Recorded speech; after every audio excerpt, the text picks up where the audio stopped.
আসছি আন্টি, কালকে আবার আসবো। এসো। আসছি। এলাম। জিষ্ণু, তুমি মেঘের সঙ্গে দেখা করবে তো? হ্যাঁ আঙ্কেল। এসো। মেঘ, তুমি আমার মেঘ বালিকা। তোমার মনে আছে মেঘ, আমি তোমাকে যে কবিতাটা শোনাতাম, আমি বললাম তোমার জন্য নতুন করে লিখবো, তবে সে বলল সত্যি লিখবি? বেশ, তাহলে মস্ত করে লিখতে হবে, মনে থাকবে, লিখে কিন্তু আমায় দিবি। আমি বললাম তোমার জন্য লিখতে পারি এক পৃথিবী।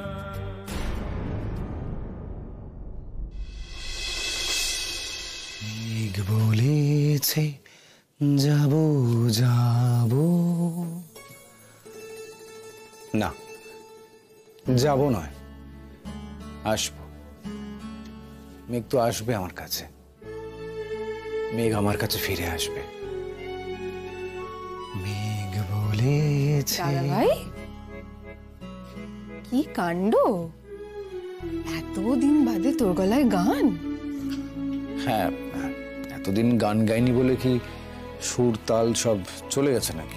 একদমই না, সুর তো যায়নি, বরং গলায় একটা মিঠে ব্যাপার এসেছে। কিন্তু কেসটা কি? আর মেঘ কি বললো? মেঘ এখন ঠিক আছে, বুঝলি, অনেকটা বেটার, আউট অফ ডেঞ্জার পুরোপুরি। মেডিকেল কন্ডিশনের খবর তো আমি পেয়েছি জেঠিমনির কাছ থেকে, কিন্তু আমি বলছি যে এই যে তুই মেঘের কেবিনে গেলি, এতক্ষণ থাকলি, দুজনে মিলে চুপি চুপি এত কথা বললি, তা কি কথা বললি? বলবো কেন তোকে? ওর সাথে আমার প্রাইভেট কথা ছিল, সিক্রেট। আচ্ছা, তাই নাকি? হ্যাঁ রে গিনি, আজকে কত দিন কত মাস পরে মেঘ আমার সঙ্গে নিজের থেকে কথা বলতে চাইলো। যা, নিজে থেকে কথা বলতে চাইলো আবার কি? আমি তো শুনলাম মেঘের মা তোকে ডেকে পাঠিয়েছিলেন, অমনি তুই মেঘের নামে চালিয়ে দিলি। আরে মেঘের যদি আপত্তি থাকতো তাহলে কি ওর মা ডাকলেও ও আমার সঙ্গে কথা বলতো? বলতো না তো। আচ্ছা তুই তো ওর জেদটা জানিস, সকলেই তো ওকে খুব সহজ সরল সাদাসিধে ভালো মেয়ে বলে, তারা তো আর ভেতরটা জানে না, মানে ওর ভেতরের জেদটা জানে না। তারা যদি ওর ভেতরের জেদটা জানতো না। দাদা ভাই, তুই আবার ওর নামে নিন্দে করছিস তো? দাঁড়া, আমি হসপিটালে যাই কালকে, মেঘকে কিন্তু আমি সব বলে দেবো এইসব কথাবার্তা। না রে বাবা, নিন্দে কেন করব? জানিস তো গিনি, আজকে কতদিন বাদে মেঘের চোখে আমার জন্য ভালোবাসা দেখলাম। জানিস তো, ওনা আমার কাছে থাকাটা চাইছিল, মেঘ আমার প্রেজেন্সটা চাইছিল। তুই তো জানিস লাস্ট যতবারই আমাদের দেখা হয়েছে, ওর চোখে আমার প্রতি হতাশা, ফ্রাস্ট্রেশন, অভিমান এগুলোই থাকতো। যে যন্ত্রণাটা আমি ওকে দিয়েছি সেই যন্ত্রণাটাই থাকতো। হ্যাঁ, ও চোখের জল ফেলতো না আমার সামনে, কিন্তু আমি বুঝতে পারতাম ও ভেতরে ভেতরে কাঁদছে। এত কিছু আজকে বুঝছিস রে দাদা ভাই? ওর সাথে থাকতে কেন বুঝিসনি বলতো? সেটাই হয়তো আমাদের ডেস্টিনি ছিল। এত দারুণভাবে ভালোবাসা, এত দারুণ সংশয়, দূরে দূরে চলে যাওয়া, নিজেদেরকে ভুল বোঝা, সবকিছুই মনে হয় ডেস্টিন ছিল আমাদের জীবনে। না দাদা ভাই, ডেস্টিনি নয়, তুই দুর্বল ছিলি। দেখ, আমরা তো কখনো মেয়েকে বাড়ির বউ হিসেবে মেনিয়ে নিইনি, সবসময় এগেইনস্টেই ছিলাম। ইনশর্ট, আমরা মেঘের সঙ্গে নোংরামি করেছি, কিন্তু তুই তো ওকে ভালোবেসে আমাদের বাড়িতে এনেছিলি, তোর তো দায়িত্ব ছিল দাদা ভাই।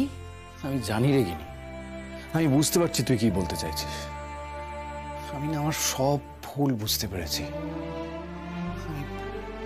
আমি ভুলগুলোকে রিয়েলাইজ করেছি। আমি মেঘকে এখন অনেক ভালো জানি। আমি নিজেকে সারেন্ডার করেছি মেঘের কাছে, আমার সব ভুল আমি স্বীকার করে নিয়েছি। কিন্তু আমার না একটা ভয় হয়, জানিস তো, ভয় হয় যে অনেকটা দেরি হয়ে যায়নি তো।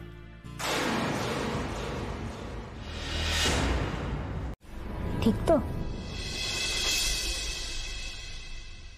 মা জেগে গেলেন, আপনি না হয় নিচু গলায় কথা বলবেন,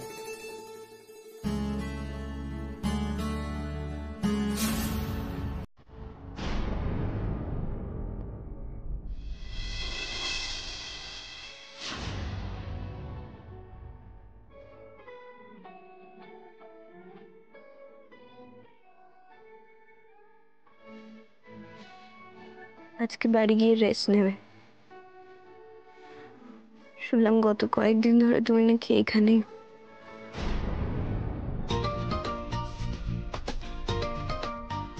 মেঘের নার্স ফোন করছে কেন? মেঘের কি আবার কিছু হলো নাকি? হ্যালো, মেঘ ঠিক আছে তো? কথা বলুন, উনি আপনার সাথে কথা বলতে চাইছেন। কথা বলতে চাইছে? ও এত রাতে এখনো জেগে? হ্যাঁ, উনি জেগেই আছেন। আর কেন জেগে আছেন সেটা আপনি জিজ্ঞেস করুন। ইনি কথা বলুন। আর আমি বাইরেই আছি, কিছু দরকার হলে ডেকে নেবেন।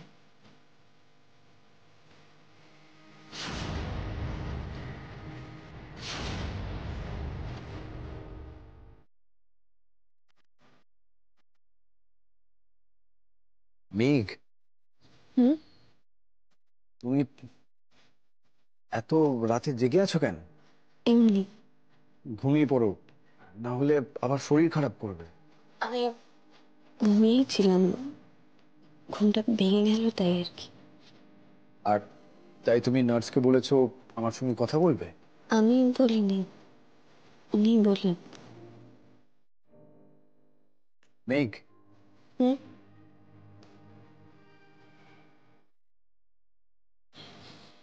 আমি কি তোমার ঘুম ভাঙালাম?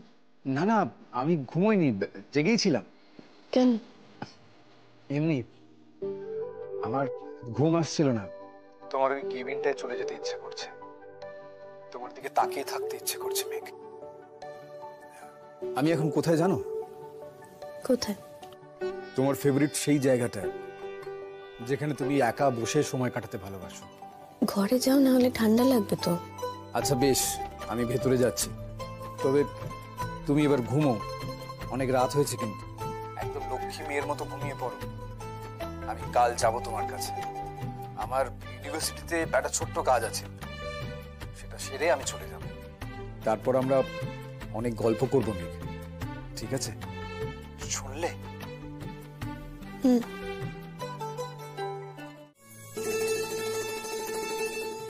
কি হয়েছে মেঘ, কথা বলছো না কেন? কি বলবো? তোমার যা মনে হচ্ছে বলো। এই দেখো, আমি বলছি তো এত কথা। জানো তো, আজকে অনেক দিন বাদে ইউনিভার্সিটি গেছিলাম। আমার একটা ছোট সাসপেনশন চলছিল, সেটা মিটে গেছে, তাই আজকে গেছিলাম। 2টো ক্লাস ছিল, সেটা করে তোমার জন্য ওটা কিনতে গেছিলাম। তোমার মনে আছে তোমার ফেভারিট কালার নীল? সেবারে কত সাধ্য সাধনা করে তোমাকে ওই শাড়িটা পরিয়েছিলাম, নীল। সেই প্রথম তুমি তোমার মুখে আমার নামটা বললে। কি কাণ্ডটাই না করেছিলে তুমি, মনে আছে তোমার?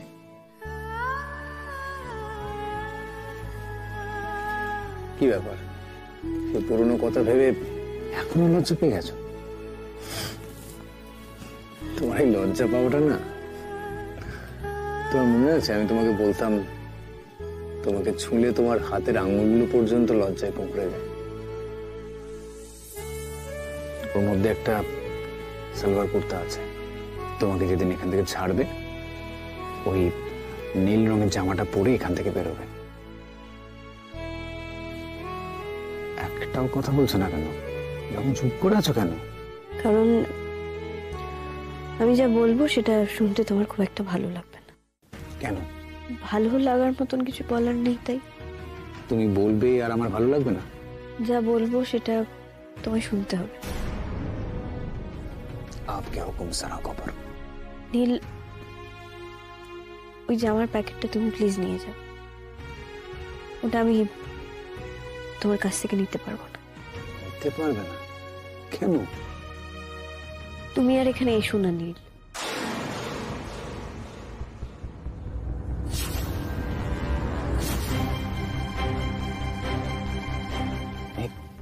কি হয়েছে, কি বলছো তুমি? কিছু হয়নি, যেটা বলছি আমি একদম ঠিক বলছি।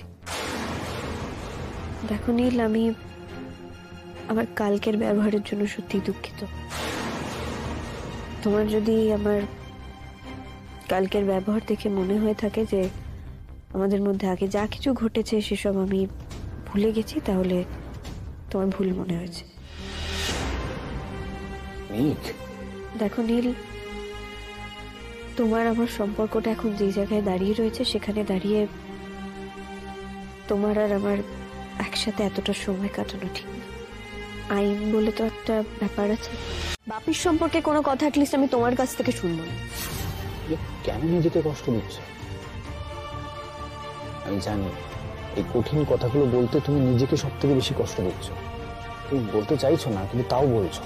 মেঘ, তুমি কি জানো কালকে তুমি যখন আমার সঙ্গে কথা বলছিলে তোমাকে কেমন লাগছিল?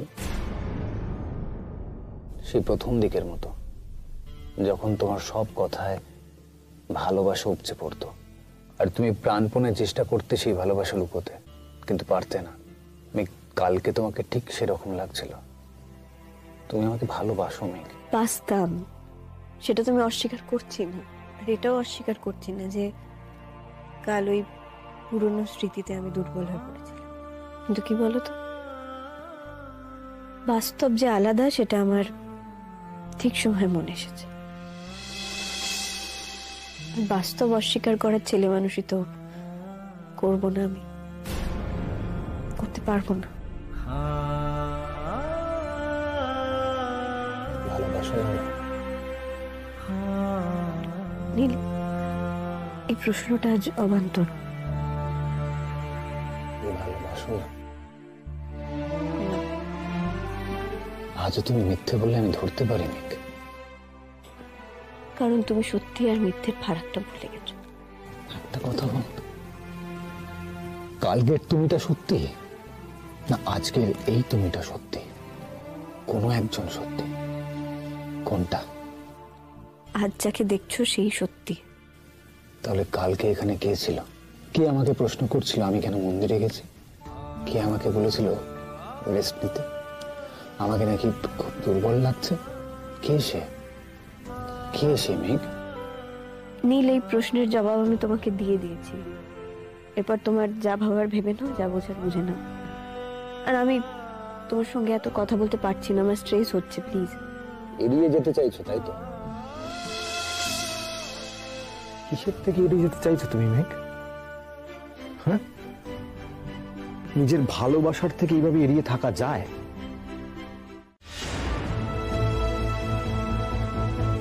আমার তো তোমার প্রতি আর কোনো ভালোবাসা অবশিষ্ট নেই। তুমি তুমি প্লিজ চলে যাও। আর এরপর যেদিন ডিভোর্সের কেসের ডেটটা পড়বে, দয়া করে এসে সাইনটা করে দিয়ে যেও, আর ঝামেলা বাড়িও। কাল ওই পুরনো স্মৃতিতে আমি দুর্বল হয়ে পড়েছিলাম। কিন্তু কি বলতো, বাস্তব যে আলাদা সেটা আমার ঠিক সময় মনে এসেছে। দেখে চলতে পারেন না? না না না মেঘ, না, তুমি নিজেকে মিথ্যে বোঝাচ্ছ, ভুল বোঝাচ্ছ। তুমি আজও ভালোবাসো আমাকে, অস্বীকার করছো তুমি সেটা। নিজেকে কষ্ট দিয়ে অস্বীকার করছো। সে তোমার বিয়ে হওয়ার পর থেকে নীল, তুমি কবে আমার সঙ্গে ভালো ব্যবহার করেছো? ও হ্যাঁ, যখন মেঘকে জেলাস করার কথা মনে হয়েছিল তখন আমার সঙ্গে ভালো ব্যবহার করছিল। বেসিক্যালি আমাকে ইউজ করেছে, তাই তো? আমিও কিরম বোকা দেখো, আমি সেগুলোকেই সত্যি ভেবেছিলাম। সত্যি সত্যি ভেবেছিলাম তুমি আমাকে বিয়ে করবে। আচ্ছা ঠিক আছে, দাঁড়াও, আমি চলে যাচ্ছি। যাওয়ার আগে তোমাকে একটা কথা বলতে চাই, তোমার জানা দরকার। এই যে মেঘ তোমাকে আজ রিফিউজ করেছে, সেটার জন্য তুমি শুধু মেঘকে দোষ দিও না। বাবি চায় না তুমি আর ওর লাইফে থাকো, তাই মেঘ এটা করেছে। বাবি বাধ্য করেছে মেঘকে এটা করতে। Thanks for your valuable information Mayuri. এটা তুমি না বললেও আমি জানতাম। নীল প্লিজ আমার কথাটা শোনো। আমাকে ইরিটেট করছো কেন? এবার তোমার কি দরকার? কি চাও তুমি? কেন? তোমার কাছে কিছু চাইলে কি তুমি সেটা আমাকে দেবে? মাঝে মাঝে জানো তো নীল, মেঘের ভাগ্যটাকে দেখে আমার হিংসা হয়। ও এত কিছু করলো, এত কাণ্ড ঘটালো, তারপরও তোমার ওর প্রতি এত প্রেম। ময়ূরী, আমার আর মেঘের ব্যাপারে কথা বলার ইচ্ছা কিন্তু তোমার নেই। Don't cross your limit. লিমিটসে আর কে থাকছে নীল? মেঘ থেকেছিল লিমিটসে। আচ্ছা মানলাম একটা ভুল করেছিস, নিজের জীবনে একটা ভুল করেছিস, ঠিক আছে, কিন্তু সেটার কনসিকুয়েন্সেস ফেস করার ক্ষমতা ওর মধ্যে নেই, সেটাও ফেস করতে পারছে না। কি বলতে চাও তুমি? খুবই সহজ কথা নেই, আমরা সবাই জীবনে কোনো না কোনো সময় ভুল করে ফেলি, বাড়াবাড়ি করে ফেলি। তুমি করনি কখনো, আমি করিনি, আমরা সবাই তো করেছি। আমার মনে হয় আমাদের সবার জীবনে এরকম একটা মোমেন্ট আসে যে মোমেন্টে আমাদের নিজেদের উপর কন্ট্রোল থাকে না, আমরা কন্ট্রোল করতে পারি না নিজেদেরকে, আমরা কি করছি কি বলছি কিছুর হুঁশ থাকে না। তা সেটাই হয়তো মেঘের সঙ্গে হয়েছে, ওরও একটা ভুল না হয়েছে, তাতে কি হয়েছে? হ্যাঁ আমি মানছি ও একটা ছোটখাটো সেলিব্রিটি হয়ে গেছে বলে ওর এই কেসটা নিয়ে তো হই হয়েছে, কিন্তু কি বলতো নি, কি দরকার আছে তাতে এত ওয়ারিড হওয়ার? ও একটা ভুল করেছে, দুদিন পর তো লোকে ভুলেই যেত। কি দরকার ছিল মেঘের এই সুইসাইডের নাটক? ময়ূরী, মাইন্ড ইওর ওয়ার্ডস। চেঁচিয়ে কি লাভ নি? চেঁচাচ্ছ কেন, চিৎকার করছো কেন? চেঁচালে কি সত্যিটা মিথ্যে হয়ে যাবে? তুমি ছিলে না ওখানে? ছিলে তো, তুমি কিছু দেখোনি? মনে আছে নাকি যেটা দেখেছিলে সেটা অস্বীকার করতে চাইছো? কোনটা? তুমি দেখোনি ওখানে মেঘ কি অবস্থায়? গিয়ে যেন ওরা দুজনে একসঙ্গে বলে যে আমাদের ডিভোর্স চাই না, ব্যাস। আমার কিন্তু একটু অন্যরকম মনে হচ্ছে। এবার মেঘ তার ডিসিশন থেকে বেরিয়ে আসবে বলে আমার মনে হচ্ছে না। লাল, প্লিজ এই সমস্ত কথা ভাবিস না। আচ্ছা আমি না ভাবলে কি আর যেটা হবার সেটা হবে না? আঙ্কেল এতদিন মেঘের ডিসিশনের উপর কোনো কথা বলেনি, আর আজকে যদি আঙ্কেল মেঘকে বলে থাকেন ডিরেক্টলি যে দাদাভাইয়ের সঙ্গে সম্পর্ক না রাখতে, তাহলে সেই কথাটা মেঘের পক্ষে ডিসরিগার্ড করা ইম্পসিবল। না, তাহলে আমি বলবো সেটা খুবই আনফরচুনেট হবে। আমি একবার চেষ্টা করব, তবু মেঘ বাড়ি ফিরুক, আমি যাব ওর কাছে, ওর সামনাসামনি মুখোমুখি বসে ওর মুখ থেকে আমি জানতে চাইবো ও কি চায় আর কি চায়। জেঠিমণি, মেঘকে কবে ডিসচার্জ করবে কিছু বলেছে? ডক্টর গুহ তো বললেন যে মেঘ এখন স্টেবল, শুধু হসপিটালে ওকে বেশি দিন রাখবে না, মনে হয় 2-3 দিনের মধ্যেই ছেড়ে দেবে। আমি ওর বাড়িতে গিয়েই ওর সঙ্গে দেখা করব, সেখানে অনেকটা রিল্যাক্স থাকবে, দেখি বল।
বলছি যে নীলকে আর একবার সুযোগ দিন না প্রায়শ্চিত্ত করার। দেখুন ওরা কিন্তু একে অপরকে ছাড়া ভালো থাকতে পারবে না। দিদি আপনি একটু বোঝান না, আমরা কি একটা সুযোগ ওদের দিতে পারি না নিজেদের জীবনটা আরেকবার গুছিয়ে একসঙ্গে চলার জন্য? মেঘকে সুযোগ দেবার তো কিছু নেই, সে তো কোনো অন্যায় করেনি। তাকে সুযোগ দেওয়ার তো প্রশ্ন আসে না। আমার মনে হয় এখন এসব আলোচনা করার উপযুক্ত সময় নয়। মেঘ তো পুরোপুরি সুস্থ নয়, তার সঙ্গে এসব আলোচনা করাও এখন যাবে না। ও আগে পুরোপুরি সুস্থ হয়ে উঠুক, তারপর না হয় ওর সাথে আলোচনাগুলো করা যাবে। মেঘ সুস্থ হলেও তার সিদ্ধান্তের কোন রকম বদল হবে এটা কিন্তু আমি মনে করি না। আমি সব বুঝি, মানে তোমার যত রাগ, তোমার সব অভিমান সব বুঝেও আজ তোমাকে আমি একটা অনুরোধ করতে পারি? এমন কোনো অনুরোধ করবেন না যেটা আমি রাখতে পারবো না। দেখো, আমি মেঘ দিদিভাইয়ের সঙ্গে একবার দেখা করতে চাই। আমি তাকে শুধু একটা প্রশ্ন করতে চাই যে সে কি চায়। সে কি নীল দাদু ভাইয়ের সঙ্গে সংসার করতে চায়, নাকি এই সম্পর্কটা ভেঙে দিতে চায়? এই প্রশ্নটা বোধহয় এখন আপনাদের করার নয়। ওরা একে অন্যের কাছ থেকে অব্যাহতি চেয়েছে বলেই কিন্তু ঘটনাটা কোর্ট পর্যন্ত গেছে। দুজনে তো বিচ্ছেদটা স্বেচ্ছায় চেয়েছে। দেখো আনন্দ, ওদের বয়স কম, ধৈর্য কম, তাই তাই রাগের মাথায়, মানে সাময়িক উত্তেজনায় কিছু একটা করে বসেছে। না, সাময়িক উত্তেজনা তো নয়, দীর্ঘদিনের অশান্তির পরে তাদের এই সিদ্ধান্ত নেবার পরেও, কোর্টে কেস ওঠার পরেও নীলের হাতে আমার মেয়ে অপমানিত হয়েছে। কখনো বিয়ে বাড়িতে, কখনো ইউনিভার্সিটিতে, কখনো রাস্তায়, এমনকি নীল আমার বাড়িতে এসে আমার মেয়েকে অপমান করে গেছে। দেখো, তুমি তো খুব উদার মনের মানুষ। মেঘ দিদি ভাইয়ের কোনো কিছুতেই তুমি বাধা দিতে চাও না। আজ যদি সে নীলের সংসারে ফিরে যেতে চায়, তুমি নিশ্চয়ই বাধা দেবে না। তাই সে আসতে চায় কি চায় না, আমি শুধুমাত্র তার মুখ থেকে শুনতে চাই, আর কারোর কাছ থেকে না।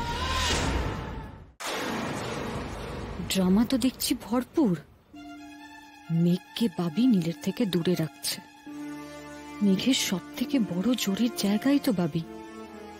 আচ্ছা, বাবি আর মেঘের মধ্যে যদি ফাটল ধরে, ওদের যদি পরস্পরের প্রতি বিশ্বাস, ভরসা এগুলো সব নষ্ট হয়ে যায়। একটা ডিভোর্স হতে চলেছে সেটাও ঠিক, কিন্তু প্রেমটা আমার বোধহয় কোনোদিনই ঘটেনি। কোনোদিনই নীলের সঙ্গে তোর প্রেম হয়নি বলছিস? অপ্রেমটা এতই বেশি ছিল যে প্রেমটাই ঢাকা পড়ে গেছিল। দেখ মেঘ, আমার মনে হয় বাবিকে এভাবে সবকিছু রেগুলেট করতে না দিলে হয়তো সেই প্রেমটা তোর জীবনে আবার ফিরে আসতো। তুই এইভাবে কেন বলছিস বলতো? বলছি কারণ আমার মনে হয় মেঘ, তুই সত্যিটা দেখতে পাচ্ছিস না বা দেখতে চাইছিস না, কোনটা আমি অনেস্টলি জানি না। দেখ, এই মুহূর্তে দাঁড়িয়েও ভাবি তোর লাইফ রেগুলেট করে নীলের বাড়ির লোকজনের সঙ্গে তোকে দেখা করতে দিচ্ছে না। হসপিটালেও বাবি বারণ করেছিল নীলকে তোর সঙ্গে দেখা করতে।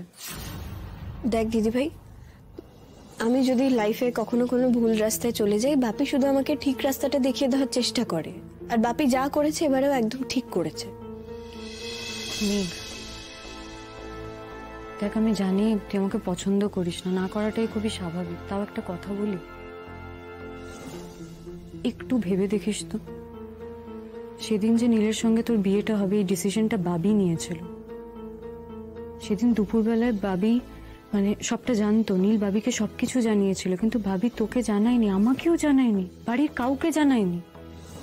তুই বল মেঘ, সেদিন যদি আমরা এটা জানতাম, আমরা কেউ যদি জানতাম, আমরা সবাই মিলে যদি এটা ডিসকাস করতাম, আলোচনা করতাম, তাহলে বোধহয় তোর আমার নীলের জীবনটা যেই জায়গায় এসে দাঁড়াতো না। কি বলতে চাইছিস বলতো, একটু পরিষ্কার করে বল। খুব সামান্য একটা কথা মেঘ, যেটা হয়তো এই বাড়িতে আমরা কেউই কোনোদিন ভাবি না, যে বাবির সব ডিসিশনস ঠিক হয় না। মেঘ, সেদিন বাপির ডিসিশনটা ঠিক ছিল না, বিয়ের ডিসিশনটা। আর বাবির সেই ভুল ডিসিশনের বলি তুই হয়েছিস, সেটা তো মানবি তো যে বাবি নীলকে চিনতে ভুল করেছিল। কি ভেবেছিল বাবি? নীল তোকে ভালো রাখবে, ভুল ভেবেছিল, তাই তো? এটা তো মানবি নাকি? এটাও মানবি না? মেঘ, ভাবি সব ডিসিশনস তুই এভাবে চোখ বন্ধ করে প্লিজ মেনে নিস না। নিজের ইচ্ছে অনিচ্ছেকে একটু দাম দে, নিজের বিবেচনা বুদ্ধির উপর একটু ভরসা রাখ। মেঘ, নীল তোর উপর অধিকার ফলানোর চেষ্টা করেছিল, এটা যদি সত্যি হয় তাহলে আজ বাবিও তোর উপর অধিকারই ফলানোর চেষ্টা করছে, এটা তুই অস্বীকার করতে পারিস না। দিদিভাই এনাফ, অনেক কথা বলে ফেলেছিস, হ্যাঁ এবার প্লিজ চুপ কর। জানি মেঘ, সত্যিটা অ্যাকসেপ্ট করা একটু ডিফিকাল্ট, কিন্তু এগুলো কোনোটাই সত্যি না দিদিভাই।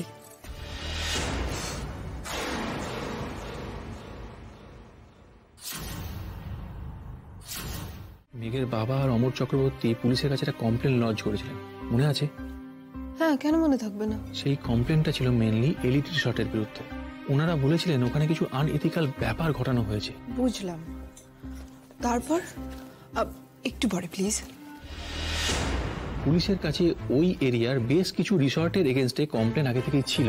ওই এলাকায় গত 10 বছরে এরকম অনেক ভুইফোর রিসর্ট গড়ে উঠেছে, যেখানে বেশিরভাগ ক্ষেত্রেই মধুচক্র চলে, আর চলে মূলত লোকাল পলিটিক্যাল লিডারদের আশীর্বাদে আর রূপেদের মতো লোকদের জন্য। এনিওয়ে, তা এই কয়েকটা রিসর্টের উপর পুলিশের নজর আগে থেকেই ছিল। ওরা গত কয়েকদিনে একটা সিক্রেট অপারেশন করেছে। পণ্ডিতজি আর আঙ্কেলের কমপ্লেন পাওয়ার পর স্পেশালি ওই এলিট রিসর্টকে টার্গেট করে। দেবশ্রী মুখার্জি এখন নাকি অ্যাবসকন্ডিং। সে কি কথা? এটা তো জানতাম না আমি। আমিও জানতে পারতাম না। আসলে আমার এই পিসে মশাই আইপিএস, ওনাকে আমাদের ব্যাপারটা নিয়ে ওপর মহলে কথা বলিয়েছিলাম, তাতেই জানলাম ওনারা এই অপারেশনটা এখনো গোপন রেখেছেন। কিন্তু এসব কথা তো বেশি দিন সিক্রেট থাকে না। রূপ যদি একবার জানতে পারে যে দেবশ্রী অবধি পৌঁছে গেছে পুলিশ, তাহলে তো ও অ্যালার্ট হয়ে যাবে, পালিয়ে যাবে। সেটা রূপের অসুবিধা আছে, অলরেডি একটা কেসে ও বেলে আছে। এখন পালাবার চেষ্টা করলেও বাজে রকম ভাবে ফাঁসবে। আমাদের এখন কি করণীয়? দেখুন, আমার মনে হয় যত তাড়াতাড়ি সম্ভব সবাইকে সবকিছু জানিয়ে দেওয়া দরকার। আমাদের হাতে তো সব প্রমাণ আছে, এবার জাস্ট সকলের সামনে এই পুরোটা তুলে ধরা। আমাদের কিন্তু মেঘকে এই ঘটনার মধ্যে ইনভলভ করতে হবে, কারণ ক্ষতি যা হয়েছে ওর হয়েছে। সেটা আমি যে করেই হোক করবো, তবে দেবশ্রীর ধরা পড়াটা ভীষণ দরকার। কে যদি না ধরা যায় তাহলে তো পুলিশের ধারণা ওকে কয়েকদিনের মধ্যেই ধরে ফেলতে পারবে। এটা একটা ভালো জিনিস হয়েছে, পুলিশকে আমাদের সঙ্গে পাবো। দিব্যেন্দু, আপনাকে যে কি বলে ধন্যবাদ দেব। You made everything so easy. আপনি হেল্প না করলে তো। সেটার পারিশ্রমিক হিসেবে আপনি আরেক রাউন্ড কফির অর্ডার দিন। আমি একটু আসছি ওয়াশরুম থেকে। এক্সকিউজ মি, দুটো বিয়ার।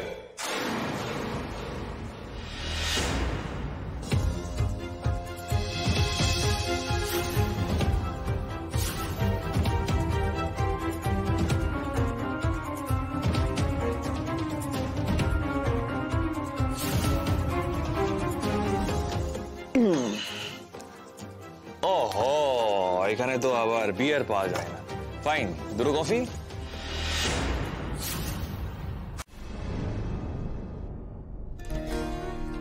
দাদা ভাই, তোকে এত কিছু বললাম, তুই শুনলি?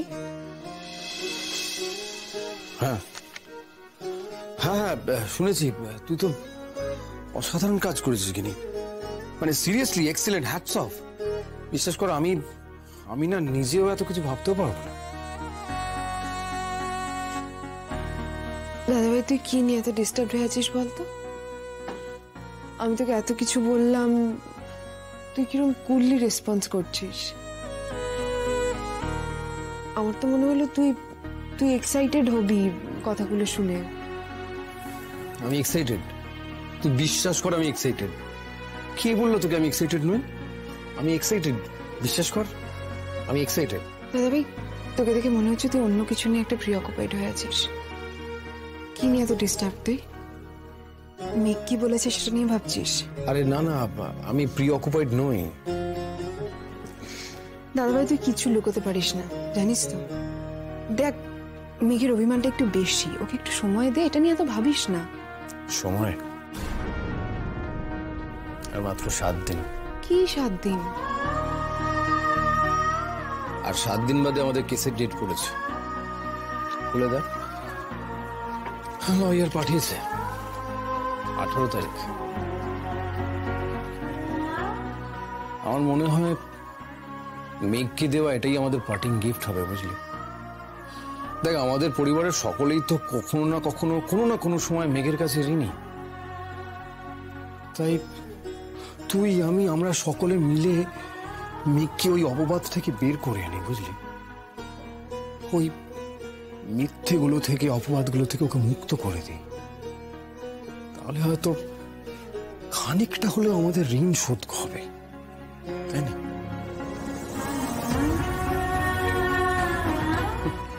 18 তারিখ সব শেষ হয়ে যাবে। আচ্ছা গিনি, তোর মনে আছে আমাদের বিয়েটাও একটা 18 তারিখে হয়েছিল? 18 তারিখে শুরু, আবার 18 তারিখেই শেষ। বেশ লিরিক্যাল ব্যাপারটা। সমেতে গিয়ে শেষ হয়ে যায় না, মাঝখানে তাল, সুর, লয় সবকিছু কেমন তালগোল পাকিয়ে গেল। আমাদের নিজেদের কোনো গল্পই থাকলো না, শুধুমাত্র ঝগড়াগুলো থেকে গেল।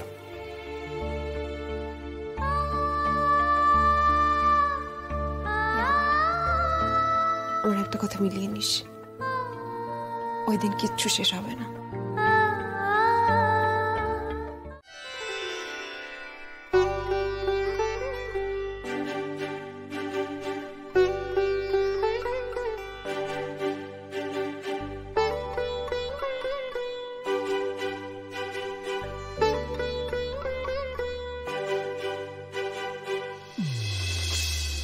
এসো এসো মেঘ, এসো। কি তুমি তো এরকম দ্বিধার পদক্ষেপে কোনোদিন এই ঘরে আসোনি, সেই প্রথম দিনও না? হ্যাঁ, একাই এসো তো? হ্যাঁ। বাহ, এই তো চাই। এবার নিজের মনে সব দ্বিধা দ্বন্দ্ব ঝেড়ে ফেলে সামনে এগোবার পারা। তা গান নিয়ে বসা হচ্ছে? মাঝে মাঝে হচ্ছে। মাঝে মাঝে হলে চলবে না, মন দিয়ে শুরু করে দাও। মনে রাখবে, জীবনে চলার পথটা সামনে, পেছন দিকে না।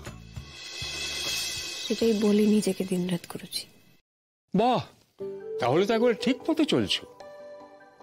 তুমি একটা মনের কথা বলি, আমার মনে হচ্ছে তুমি এই ঘরে আসাতে না আবার আমার এই ঘরটা সেই পুরনো ঝকঝকে রূপটা আবার ফিরে পেয়েছে। তোমার অভাবে এই সব তবলা, হারমোনিয়াম, তানপুরা কেমন যেন সব ঝিমিয়ে পড়েছিল, তাই না বিশু? একদম গুরুজি, মেঘকে ছাড়া সুরে প্রাণ ছিল না। মেঘ, একটা গান গাও না। আজ থাক না প্লিজ, অন্য কোনো দিন। আসলে এখন গান নিয়ে বসলেও মনে হয় যেন আমি কনসেন্ট্রেট করতে পারছি না, তাই। হ্যাঁ, সে তো হতেই পারে, কিন্তু তার জন্য তো আমি আছি তোমাকে সাহায্য করতে। আমি আবার আগের মতো পারবো তো গান করতে? আগের মতো? আগের মতো পারবে না। আমারও তাই মনে হয়। আগের মতো কেন পারবে না বলো তো? কারণ তুমি আগের থেকেও ভালো পারবে, অনেক বেশি ভালো। গুরুজি, আপনি তো আমার মন রাখার জন্য বললেন। আপনি কি এই কারণেই ডেকেছেন আমায় আজকে? একটু না। কেন ভালো পারবে জানো? কারণ জীবন তোমাকে আরো অভিজ্ঞ করেছে, তোমাকে কষ্ট দিয়েছে, যন্ত্রণা দিয়েছে। এই কষ্ট, এই যন্ত্রণা সব যখন তোমার কণ্ঠে আনন্দ হয়ে বেরোবে, তখন দেখবে তুমি সঙ্গীতে, সুরের আরো অনেক অনেক উঁচু স্তরে উত্তীর্ণ হয়েছে। জীবনে যত কষ্ট পাবে, তত বেশি সেই কষ্ট অতিক্রমের সাধনা, তত বেশি ভাব সুরে শুনবে। সেই এসো এসো, বসো এখানে, তোমার সঙ্গে অনেক কথা আছে। আরে আসুন। দেখুন, আমি কোনো রকম কোনো রহস্য ভেদ করতে চাই না। আর কেউ যদি করতে চায় তাহলে করুক, কিন্তু আমি ওসবের মাঝখানে থাকতে চাই না গুরুজি। আমি জানতেও চাই না যে সেদিন রিসর্টে কি হয়েছিল, কে করেছিল। আমি জানতেও চাই না, আমি ভাবতেও চাই না। আপনি প্লিজ, তুমি এটা নিয়ে আমাকে আর জোর করো না। মেঘ, উনি তোমাকে জোর করছেন না, তোমাকে বোঝাচ্ছেন। তুমি বাবার কথাটা শোনো। অপরাধী শাস্তি পাবে না তা তো হয় না মেঘ। অপরাধীকে ছেড়ে দেওয়াটা কোনো মহৎ কাজ নয়। এবং সবাই যদি তোমার মতন বলতে থাকে না আমি জানতে চাই না কে অপরাধী, তাহলে তো সেই অপরাধী বারবার ওই একই অপরাধ করবে। সেটা তো হতে তো আর যায় না মেঘ। শাস্তি তাকে পেতেই হবে, যা করেছে তার দাম মেটাতেই হবে তাকে। গুরুজি প্লিজ, আমি আপনার পায়ে পড়ছি, আপনি এই কথাটা আর বলবেন না প্লিজ। দেখুন, ওরা যদি শাস্তি পায়ও তাহলে কি লাভ হবে, কি হবে? মানুষের মন থেকে আগে ওরা যা কিছু বলেছে, যা কিছু দেখেছে, সেটার ছায়া কি আমরা সরাতে পারবো? আমরা তো পারবো না। গুরুজি, মানুষ কিন্তু ওই কথাগুলোই মনে রাখবে। আচ্ছা, কতজন জানবে যে মিথ্যের পর্দা ফাঁস হয়েছিল? কতজন জানবে যে সত্যি উদ্ঘাটন হয়েছিল? মেঘ, কতজন জানতে পারবে সেটা তখন জানা যাবে যখন অন্যায়টা প্রতিবাদ হবে, যখন সত্যিটা সামনে আসবে।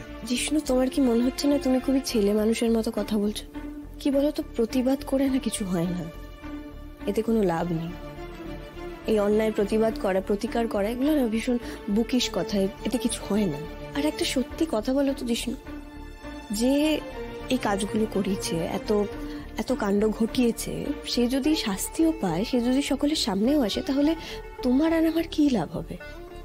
কিছু তো হবে না, যা হওয়ার সেটা তো হয়ে গেছে। প্রতিকার হয় না এটা যদি তোমার মনে হয়ে থাকে, তাহলে তোমাকে তো এটাও ভাবতে হবে যে কেন প্রতিকার হয় না।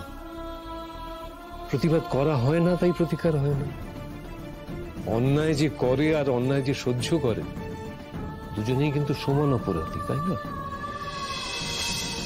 তুমি যদি গোড়া থেকেই ভেবে নাও যে প্রতিবাদ করে কোনো লাভ নেই, এই লাভ ক্ষতির জটিল অঙ্ক কষে তুমি যদি তোমার কর্তব্য থেকে সরে আসো, তাহলে তো প্রতিকার হবে না। তুমি তো অন্যায়কে প্রশ্রয় দিচ্ছ, তোমার প্রশ্রয়ে তার সাহস আরো বাড়বে, সে আরো একজনের সর্বনাশ করবে। সেদিন যদি তুমি আয়নার সামনে দাঁড়াও, নিজেকে দেখে অপরাধী মনে হবে না? বেশ ব্যাপী। হোসেনের অপদস্থ হওয়ার ঘটনার নতুন মোড়। পারিবারিক সূত্রে জানা গেছে তারা কালকের একটি প্রেস কনফারেন্সের মাধ্যমে পুলিশ এবং সাধারণ মানুষের কাছে সেদিনের ঘটনার পেছনের রহস্য উদ্ঘাটন করবেন। পুলিশের তরফ থেকে এই কথার সমর্থন পাওয়া গেছে। আমাদের চোখ থাকবে কালকের প্রেস কনফারেন্সের ওপর। কি হয়েছিল সেদিন এলিট রিসর্টে? আমরা এলিট রিসর্টের মালিকের সঙ্গে যোগাযোগ করার চেষ্টা করলেও তাকে ফোনে পাওয়া যায়নি। অসমর্থিত সূত্রের খবর, এলিট রিসর্টের মালিক দেবশ্রী মুখার্জি পলাতক। পালাও রূপ, এই মুহূর্তে পালাও। দেবশ্রী যদি ধরা পড়ে যায়। আমি পালাবো না মম, আমিও দেখতে চাই ওরা কি রহস্য উদ্ঘাটন করেছে। এই চ্যালেঞ্জটা আমাকে গিনি করছে, I will accept it. কিন্তু পুলিশ হঠাৎ দেবর্ষী অবধি কি করে গেল?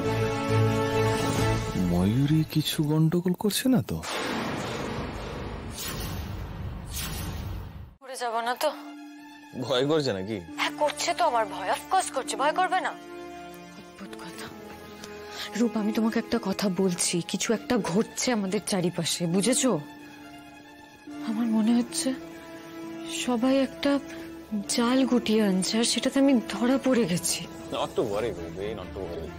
তোমার বাবা আর ওই গুরুজির কমপ্লেন কিছু হলে ভয় পাওয়ার মতো কিছু হয়। দেবের কাছে যথেষ্ট রিসোর্স আছে এই সমস্ত কিছু সামলে নেবা, ডোন্ট ওয়ারি। আর ওখানে যদি কেউ পুলিশের কাছে মুখ খুলেও থাকে, আমাদের ইনভলভমেন্টের কোনো প্রমাণ পাবে না। দেব সেই দিনের সিসিটিভি ফুটেজ সমস্ত কিছু ক্লিন করে দিয়েছে, ফাইন। ওইরি কয়েকটা এমনি এমপ্লয়ের কথার বেসিসে কেউ আমাদেরকে এইভাবে গ্রেফতার করবে না। আরে বাবা, আমার উকিল কোর্টে দাঁড়িয়ে ইজিলি প্রুফ করে দেবে ওরা টাকা খেয়ে আমার এগেন্সটে সব কথাগুলো বলছে। ব্যাপারটা এত হালকা ভাবে নিও না রূপ, তাহলে গিনি কেন পাঠাবে? গিনি অন্য খেলা খেলছে, ভাবছে আমাকে প্রেশার ক্রিয়েট করলে আমি ঘাবড়ে যাব, ভয় পেয়ে যাব, ভাবছে কোনো বোকামি করবো। গিনি এখন আমার সঙ্গে টক্কর নিচ্ছে। আর পুলিশ যদি এর মধ্যে দেবকে ধরে ফেলে থাকে? পুলিশ যদি দেবকে ধরে ফেলতো তাহলে সেটা তো একটা খবর হতো, কিন্তু সেটা তো হয়নি, তাই না? তুমি একবার দেবকে ফোন করবে। এই বলে মেয়েদের বুদ্ধি, যার পেছনে পুলিশ তাকে আমি এখন ফোন করব? পুলিশ এখন ওর নাম্বারটা মনিটরিং করবে, কে কে ওকে ফোন করছে সেসবে নজর রাখবে। তাহলে বুঝবে কি করে যে কি হচ্ছে আর কি না হচ্ছে? কেন, কাল ওখানে প্রেজেন্ট থেকে সব জানবো ওদের সত্য উদ্ঘাটন মঞ্চে। হোয়াট? না না, আমি যাব না। ওদের সবার সামনে যদি আমাকে বলে? যেও না, আমি তো যাব। আমাকে যে যাই ফ্রেম করার চেষ্টা করুক, কেউ কিছু করতে পারবে না। ময়ূরী, গিনির এই মেসেজটা পাঠানো মানে কি জানো? রূপ সান্যালকে চ্যালেঞ্জ করা। ফাইন, আইল অ্যাকসেপ্ট দ্য চ্যালেঞ্জ। আমিও দেখব সেদিনের ঘটনা সত্যি সবাই কেমন জেনেছে। বাই।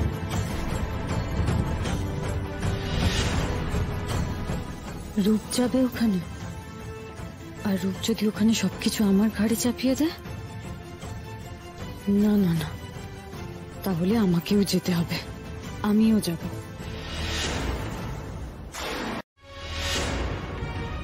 যে সে কিভাবে মেঘের সততা, মেঘের সারল্যকে কাজে লাগিয়ে তাকে অপমানের দিকে ঠেলে দিয়েছে শুধুমাত্র প্রতিশোধ নেবার জন্য। একটা মেয়ের কাছেও হেরে যাবে, সেটা তো হতে পারে না। মেয়েদেরকে কিভাবে আঘাত করলে তারা আর উঠে দাঁড়াতে পারে না সেটাও জানে। ঠিক সেইভাবেই আঘাত করেছে মেঘ।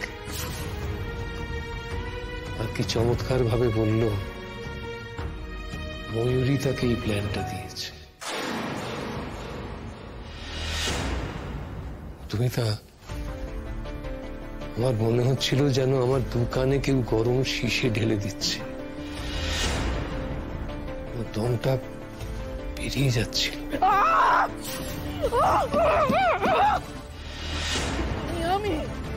আমি অনিন্দ, আমি সব কিছুর জন্য আমি দায়ী। আমি কোনোদিন ময়ূরীর ভেতরে হিংসাটা সামলাবার চেষ্টা করি, আমি করি। কোনটা নেই কোনটা অন্যায়, এই দুটো ওকে আমি কোনোদিন বোঝাইনি, কোনোদিন না। আমি উপন্যাসের দিকে আমি ঢেলে দিয়েছি অনিন্দ, আমি ঢেলেছি। সন্দেহ তো আমি ওকে করেছি অনিন্দ, সন্দেহ করেছি, সরাসরি প্রশ্ন করেছি, অস্বীকার করেছেন, বারবার অস্বীকার করেছে। আমাকে মিথ্যে বলতে ওর একবারও গলা কাঁপেনি। ও আমাকে বলেছে, আমাকে নির্দ্বিধায় বলেছে অনিন্দ যে তুমি আমাকে মিথ্যে সন্দেহ করছো মা, মেঘের ব্যাপারে আমি কিচ্ছু করিনি, নির্দ্বিধায় বলেছে। অনেক মিথ্যে বলতে বলতে মানুষ বোধহয় নিজের বলা মিথ্যেগুলোকে সত্যি বলে ভাবতে শুরু করে। কি হবে অনিন্দ, ওকে নিয়ে আমরা কি, ওকে কি অন্য কোথাও পাঠিয়ে দেবো? তাহলে আরো বড় একটা ভুল করা হবে। ওকে ওর কৃতকর্মের কি করে পারো বলো, কি করে?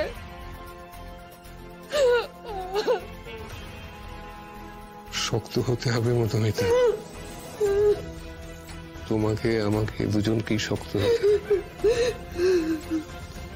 এই শাস্তিটুকু হয়তো ওর মধ্যে থেকে ভালোটুকুকে বার করে আনবে। ওখানে কিন্তু কিছু অপ্রিয় পরিস্থিতি তৈরি হতে পারে, কিছু অপ্রিয় সত্যি বেরিয়ে আসতে পারে। সামলাতে পারবে তো? বুঝলাম না ভাবি, অপ্রিয় সত্যি, অপ্রিয় পরিস্থিতি।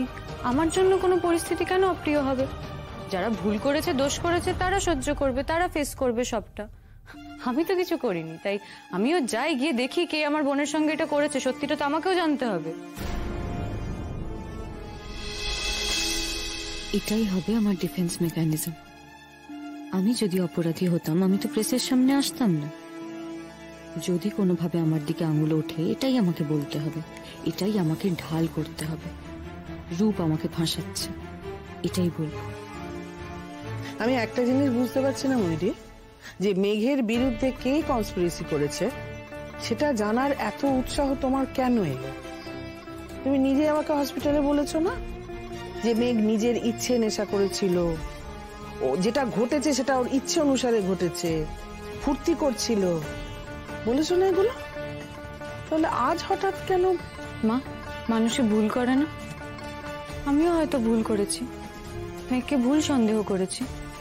আমিও জানতে চাই যে আসলে ওখানে কি হয়েছিল। আমি হয়তো ওকে ওই অবস্থায় দেখে আমি যেটা বুঝেছি সেটা ভুল ছিল, তাই সত্যিটা তো আমাকেও জানতে হবে, তাই না? সত্যিটা কিন্তু সবাই সহ্য করতে পারে না।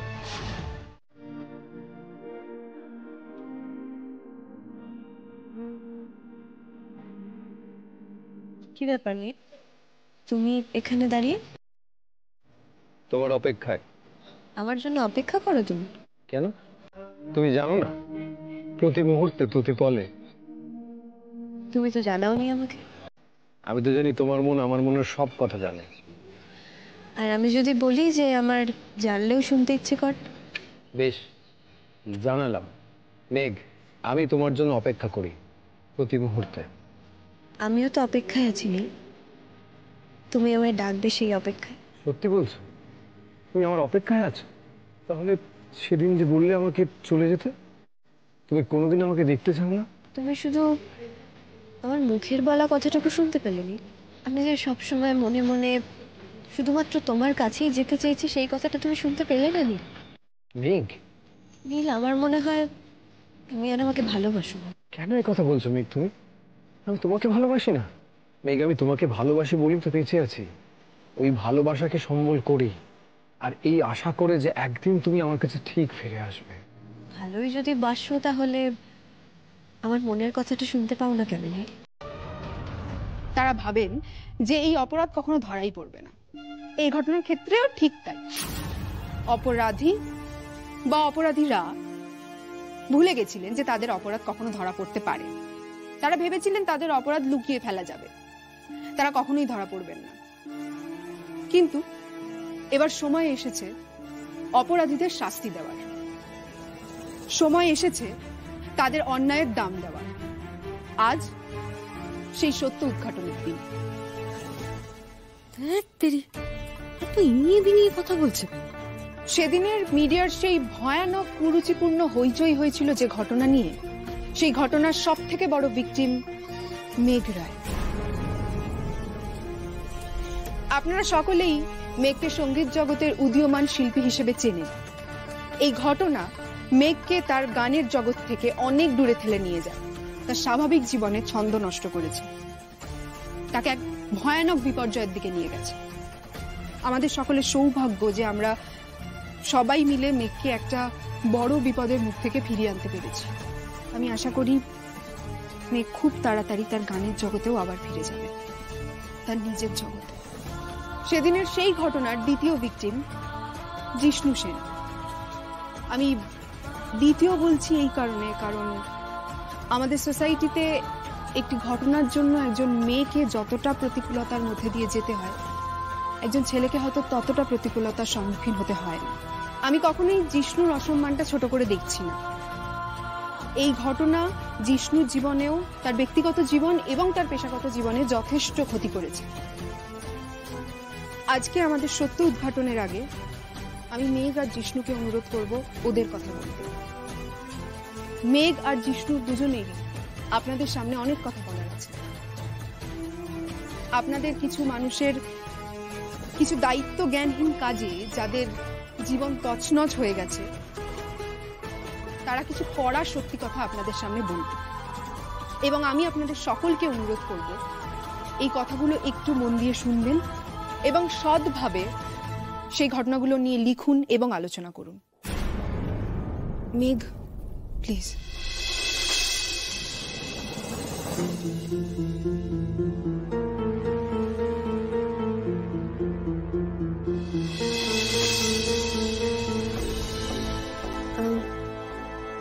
আমার সত্যি বলতে কাউকে কিছু বলার নেই।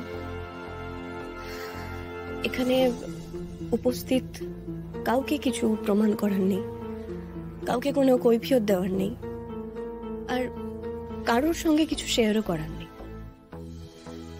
আমি জানি আমি কি করেছি আর আমি জানি আমি কি করিনি। জানতে চাস what did I do to মেঘ? মেঘের সঙ্গে কি করেছি জানতে চাস? বল। মেঘকে আমি পাবলিকলি মেলায় নিয়েছি।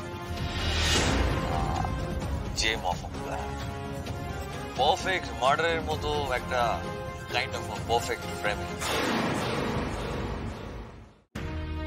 আমি জানি না আর ঠিক কি কি বলেছে রূপ, কিন্তু ভগবান প্লিজ ও যেন দিদিভাইয়ের নাম এভাবে না বলে থাকে। বাপ্পি আর মা তাহলে লজ্জা একেবারে মুখ দেখাতে পারবে না। Perfect framing? এই এক মিনিট এই মেঘ রায়কে নিয়ে রিসেন্ট ঘটনা ঘটলো, তুই তার কথা বলছিস? তোর এতক্ষণে বুদ্ধি করলো? সিরিয়াসলি ওটা আমার তরফ থেকে মেঘকে দিয়ে একটা স্মল রেটিং গিফট। রিসর্টের ঘটনাটা দেবর্ষী মুখার্জিকে মনে আছে? দেবর্ষী মুখার্জি? না, কি বলতো?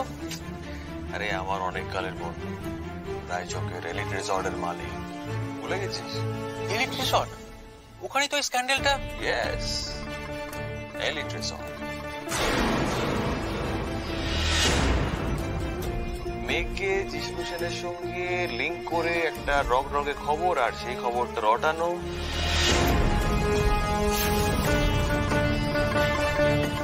মেঘের ইমেজকে একেবারে শেষ করে দিল। তোর বন্ধু রাজি হলো কেন? Silver money brother, it's a silver money. আমি টাকা ছড়িয়েছি, কাজ করেছি, লোক লাগিয়েছি, কিছু না। ওই মেঘকে একটু নেশা করিয়ে দেওয়া, ওর ওয়েলকাম ড্রিঙ্কস এর সঙ্গে একটু নেশার জিনিস মিশিয়ে দেওয়া, ও সেটা খাবে। আর ওর এই ঘরের যে জল, সেই জলের মধ্যে আর একটু নেশার জিনিস মিশিয়ে দেওয়া। জল তেষ্টা পাবে, জল গলা শুকিয়ে যাবে, আবার জল খাবে। বাই দ্য ওয়ে, জলের স্বাদটা সিরিয়াসলি চমৎকার, বারবার খেতে ইচ্ছে করে। ব্যাস, অল ডান। আর তারপর মেঘ যখন নেশার করে জিষ্ণুর সঙ্গে যা খুশি তাই করবে, তখন চলে আসবে ওর বাবা, ওর হাজবেন্ড আর মিডিয়ার কিছু চুনোপুটির লোক। আরে বাবা, এখানে যা সব দেখানো হচ্ছে সেটার বেসিসে কাল যদি আমার নামে এসব জায়গায় এসব বেরোয়, তখন আমার কি হবে তোমরা বুঝতে পারছো না? আরে প্লিজ এসব ভণ্ডামি বন্ধ করুন। কি হচ্ছে? কি হচ্ছে এখানে? যান, যেখানে বসেছিলেন ওখানে গিয়ে বসুন প্লিজ। এখানে কাজটাকে ঠিকঠাক করে করতে দিন। ওখানে প্রাইম সাসপেক্ট আপনার নামে একটা কথা বলেছে, আপনার ইনভলভমেন্টের কথা। দেখুন, পুলিশ এ বিষয়ে ইনভেস্টিগেট করে যেটা বলবে নিউজ পেপারে সেটাই লিখবে। যান, বসুন।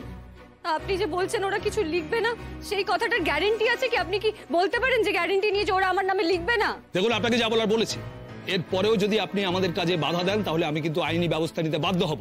প্লিজ। কিন্তু আমার নামে মিথ্যে কথা বলা হচ্ছে অফিসার, আমি কিছু করিনি।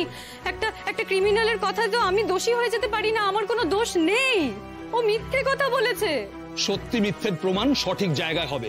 দয়া করে আপনি এদের বাকি কাজটা করতে দিন। যান, বসুন, গিয়ে বসুন।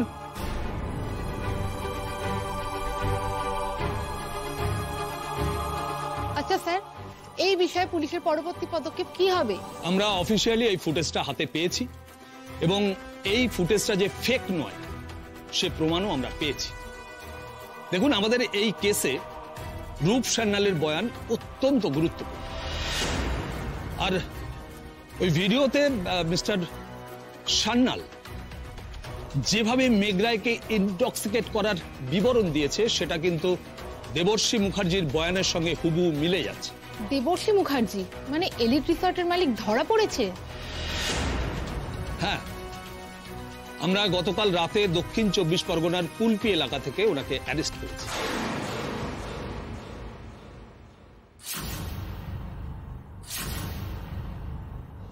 উনি আত্মগোপন করেছিলেন। ওনার প্রাথমিক বয়ান আমরা রেকর্ড করেছি, আর তার বয়ানের সঙ্গে মিস্টার রূপ সান্যালের বয়ানের যথেষ্ট মিল আছে। এই ভিডিওটির জন্য আমরা এনাদের কাছে অত্যন্ত থ্যাঙ্কফুল। মেঘ রায়ের কেসের ইনভেস্টিগেশনে এই ভিডিওটা অনেকটাই কনক্লুসিভ। তাহলে আপনারা ময়ূরী রায়কে কেন গ্রেফতার করছেন না? এই বিষয়ে কেন কিছু পরিষ্কার করছেন না আপনারা? রূপ সান্যাল বা রূপঙ্কর সান্যাল, মেঘের সঙ্গে এর একটা পারিবারিক সম্পর্ক আছে। আমি মেঘের ননদ, আমার সঙ্গে একসময় এই রূপঙ্কর সান্যালের বিয়ে হয় এবং তারপর অনেক দিন ধরে এই রূপঙ্কর সান্যাল আমাকে নিজের বাড়িতে আটকে রাখে এবং অকথ্য অত্যাচার করে। মেঘ প্রায় নিজের জীবন বাজি রেখে সেখান থেকে আমাকে রেস্কিউ করে। তারপর রূপের জেল হয়, তারপর জামিন। যাই হোক, যেহেতু কেসটা এখন কোর্টে, তাই এটা নিয়ে আমি এখানে কোনো কথা বলতে চাইছি না।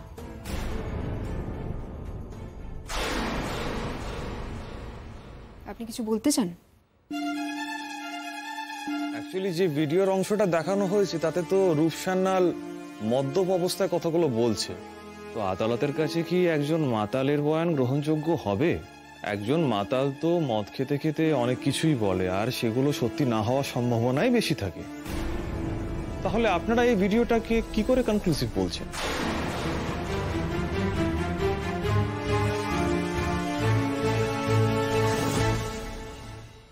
চিন্তা করবেন না, পালাতে পারবে না, লোক আছে। হ্যাঁ, আচ্ছা আপনি আগে বলুন তো আপনার নামটা কি? মানে এর আগে অন্য কোনো প্রেস কনফারেন্সে আপনাকে দেখেছি বলে তো আমার মনে পড়ছে না। মানে আপনি কোন পেপার বা কোন চ্যানেল? দীপঙ্কর, দীপঙ্কর মান্না, এন্টারটেনমেন্ট এখন। ও মিস্টার মান্না, একটা কথা মনে রাখবেন যে মদ্যপান করা আর মাতাল হওয়া কিন্তু এক নয়। হ্যাঁ, ওখানে আমরা দেখেছি যে মিস্টার রূপ সান্যাল মদ্যপান করছেন, কিন্তু মাতাল হয়েছে এ কথা কিন্তু কোথাও বলা যাবে না। ওই যে বললাম, দেবশ্রী মুখার্জির বয়ানের সঙ্গে মিস্টার রূপ সান্যালের কথার অনেক মিল।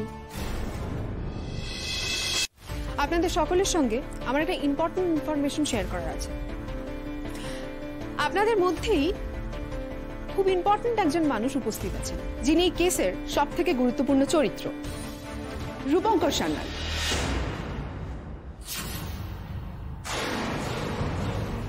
মিস্টার মান্না নাম নিয়ে সাংবাদিক সেজে যিনি আপনাদের মাঝখানেই বসে আছেন।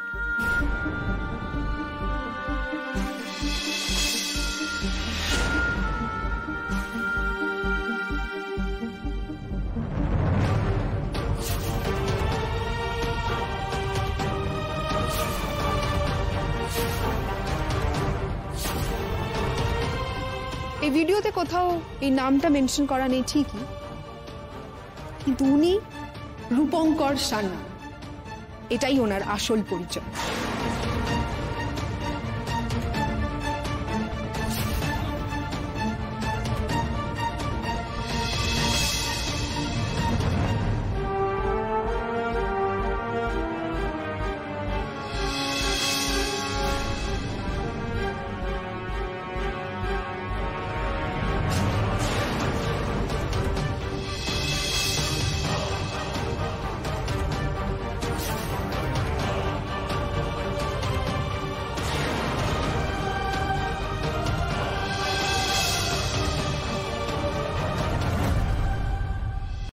ক্ষুদ্রতা, নিজেদের মনের ভেতরকার অন্ধকার, এগুলোকে অনেক সময়তেই অতিক্রম করতে পারি না।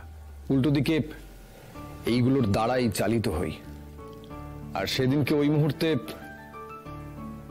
আমার ভেতরের ক্ষুদ্রতা আমাকে চালিত করেছিল। বলতে পারেন আমি অন্ধ হয়ে গেছিলাম, আমার বুদ্ধি ভ্রষ্ট হয়েছিল। আমি মেঘকে সন্দেহ করেছিলাম, সেটা আমার ভুল। আর আমার ওই ভুলই মেঘকে একটা বিরাট সর্বনাশের দিকে ঠেলে দিয়েছিল। সেই ভুলের কোনো ক্ষমা হয় না। তবে মেঘ, তোমার কাছে, আঙ্কেল আন্টি, আপনাদের কাছেও আমি মাপ চাইছি। সেদিনকে আমি আমার দায়িত্ব পালন করিনি। আমি আমার ক্ষুদ্রতার পরিচয় দিয়েছি। যতক্ষণে আমি আমার নিজের ভুলটা বুঝতে পেরেছিলাম, ততক্ষণে অলরেডি একটা বড় বিপদ ঘটে গেছিল। আমি পুলিশের কাছে, আমার বোন গিনির কাছে কৃতজ্ঞ। আমি দিব্যেন্দুর কাছেও কৃতজ্ঞ। বলতে গেলে গিনি আর দিব্যেন্দু নিজেদের জীবনের ঝুঁকি নিয়ে রূপের করা অপরাধগুলোকে আমাদের সকলের সামনে এনেছে। এই জন্য আমি গিনি এবং দিব্যেন্দুর কাছে কৃতজ্ঞ। ওরা মেঘের অপরাধীকে খুঁজে বের করেছে। আমার মনে হয়েছিল কিছু মিথ্যে খবর ছড়িয়ে মেঘের ভাবমূর্তিকে যেভাবে কালিমালিপ্ত করা হয়েছিল, সেটা পরিষ্কার হওয়া দরকার। মেঘের তো এই অসম্মান প্রাপ্য নয়। এই কলঙ্কের ভার মেঘ কেন বয়ে বেড়াবে বলুন তো? আমি নিজেকেও মেঘের সমস্ত অসম্মানের জন্য দায়ী করি, আর তাই আমার মনে হয়েছিল মেঘের অপরাধীদের সকলের সামনে এক্সপোজ করে মেঘের কলঙ্ক মুক্তিতে হয়তো আমি খানিকটা পার্টিসিপেট করতে পারি। তাই আপনাদের সামনে আমরা সবকিছু জানাতে চেয়েছিলাম। আমি চাইবো এই খবর আপনারা যথাযথভাবে তুলে ধরবেন,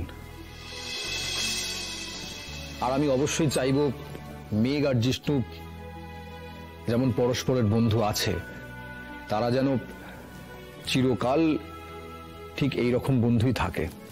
আর আমি মন থেকে চাই মেঘের সঙ্গে যে বা যারা এই জঘন্য অপরাধ করেছে তারা যেন যথাযথ শাস্তি পায়। একটা কথা সবার শেষে বলে যাই, দেখবেন চাঁদের গায়ে দাগ দেখে আমরা অনেক দূর থেকে সেটাকে কলঙ্ক বলে দাগিয়ে দিই, কিন্তু তাতে তো চাঁদের কোনো কলঙ্ক হয় না। সেটাই আমার আপনার মতো মানুষদের অজ্ঞতার পরিচয়। ঠিক তেমনি মেঘের নামেও কোনো কলঙ্ক দাগিয়ে দিলে বাপি মায়ের প্রেশার টেশার আবার বেড়ে যায়নি তো? না,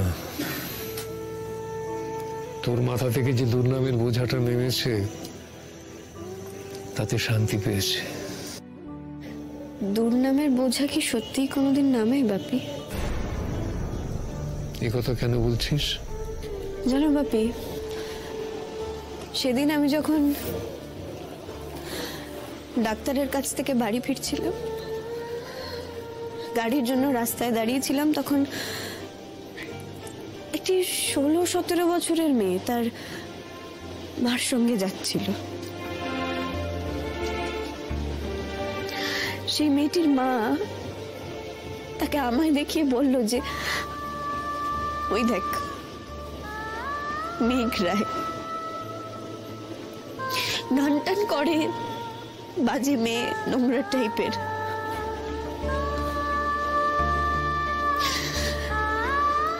আমি সেদিন বাপি একটা টিনেজ মেয়ের চোখেও আমার প্রতি ঘৃণা দেখলাম জানো।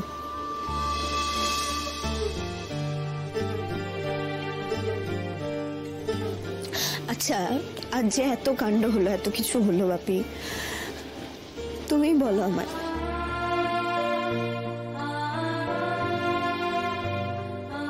ওই মহিলাটি কোনোদিনই কি তার মেয়েকে আবার বলবে যে মা মেঘ রায় বাজে মেয়ে নয়, সে নোংরা নয়? কোনোদিনই বলবে না বাপি, আমি জানি বলবে না।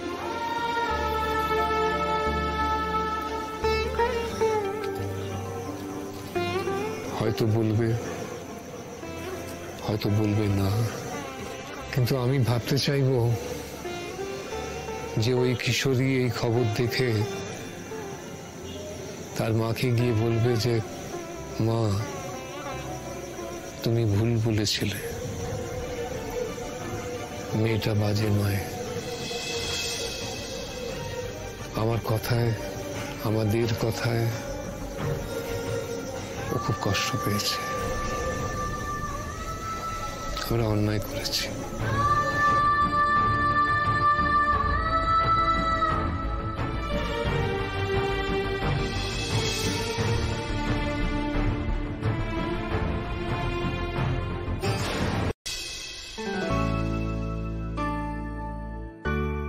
এটা বছরের পুজোর অনুষ্ঠানের ছবি না?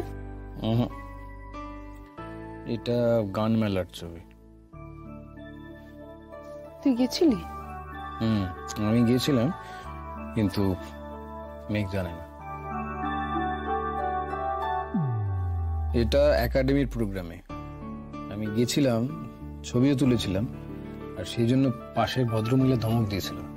আমি তো ভাবলাম গেল, একবার যদি মেঘের চোখে পড়ে যায় তাহলে। তার মানে এটাও মেঘ জানেনি? না,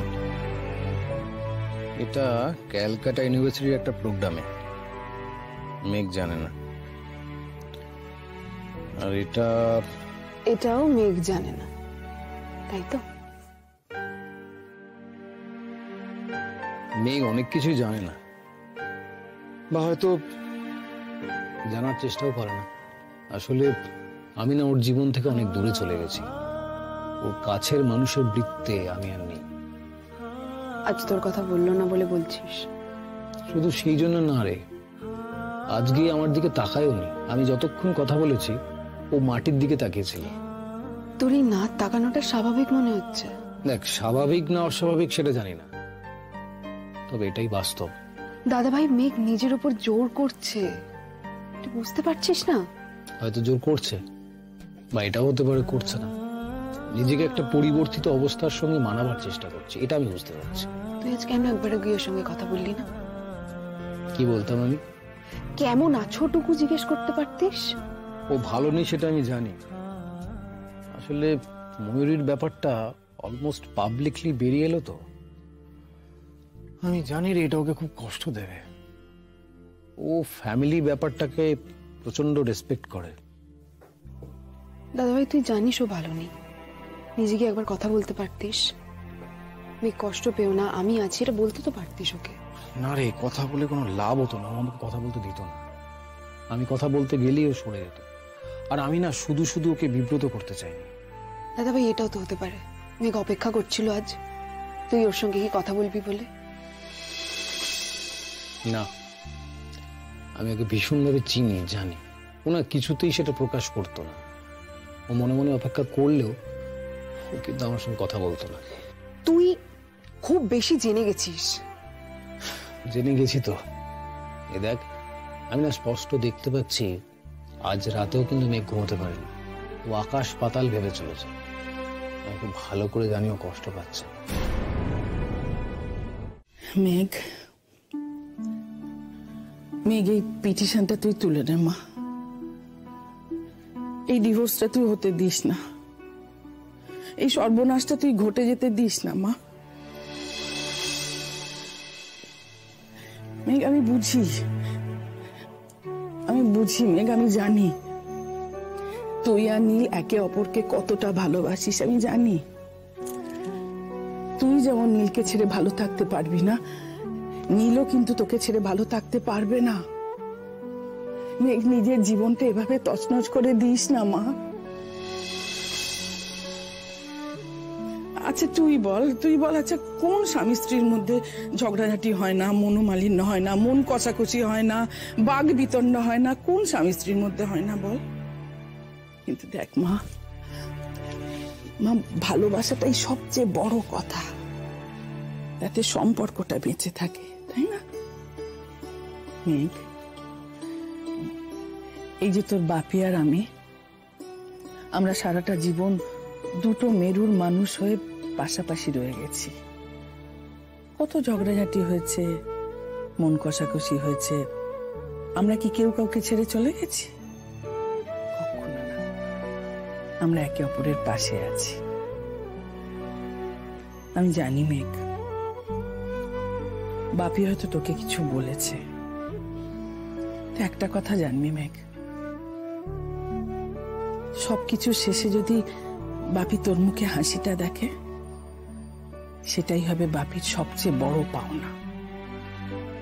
তো বাপির কথা শুনে যদি তুই সারাটা জীবন চোখের জল ফেলিস, সেটা হবে বাপির সবচেয়ে বড় শাস্তি। বাপি ভালো থাকবে না মা। মা, আমি ভালো থাকবো মা। আমি সারা জীবন চোখের জল ফেলে কাটাবো না মা। দেখো, আমি ভালোই থাকবো। আমি সুন্দর করে বাঁচবো, আমি ভালো করে বাঁচবো, তুমি দেখো। মেঘ, আজ একটু অপেক্ষা করতে হবে। আজ একেবারে লম্বা লাইন ওই ঘরে। তাও কতক্ষণ লাগতে পারে আন্দাজ? তা ঘন্টা দেড় দুই তো লাগবেই। ঠিক আছে, আমি চেষ্টা করছি যত তাড়াতাড়ি পারা যায়। আসলে আগের কেসে কেউ না এসে থাকলে তবেই সেটা সম্ভব। ওকে, তুমি কি এখানেই অপেক্ষা করবে? না, চাইলে তুমি ঘন্টাখানেক বাইরে ঘুরে আসতেই পারো। আমি ফোন করে তোমাকে ডেকে নেবো। ঠিক আছে, ওয়েট কর।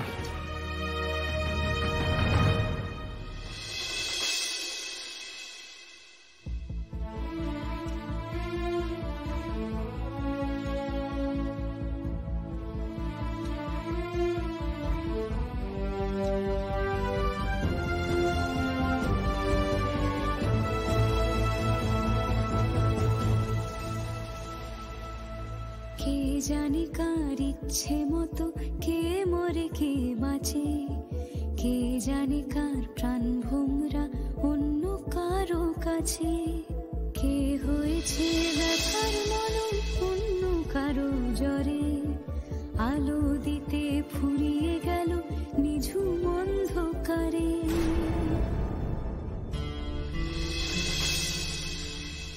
কেমন আছো? ভালো আছো? হ্যাঁ আঙ্কেল, আমি ভালো আছি। আপনারা কেমন আছেন? ভালো। সেদিন তাড়াহুড়োতে অনেক লোকের মাঝখানে তোমাকে ধন্যবাদটা দেওয়া হয়নি। আঙ্কেল প্লিজ এভাবে লজ্জা দেবেন না আমাকে। আমি তো আগেই আপনাকে বলেছি আমি ধন্যবাদ পাওয়ার মতো কিচ্ছু করিনি। আমি আমার জীবনটার জন্য যার কাছে কৃতজ্ঞ তার জন্য তো এটুকু আমি করতেই পারি। গিনি, এই কথাগুলো থাক প্লিজ। দেখো যা ঘটার সেটা তো ঘটেই গেছে, ছাড়ো। বেশ থাক।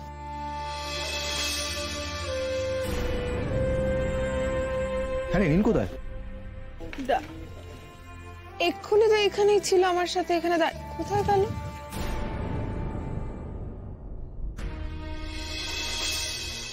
একটা ডকুমেন্ট কিন্তু আপনাদের দুজনের তরফ থেকে জমা পড়েনি। বিয়ের কার্ড আপনারা পেপারের সঙ্গে জমা করেন। এটা কি ওভারলুকড হয়েছে না অন্য কোনো স্পেসিফিক কারণ আছে? বিয়ের ছবি আছে, সোশ্যাল ম্যারেজের প্রায় 1 মাস পরে সইসাবুত, কিন্তু বিয়ের কার্ড নেই। আপনারা কি বিয়ের কার্ড ছাপাননি? না, আমাদের বিয়ের কোনো কার্ড নেই। Any specific reason?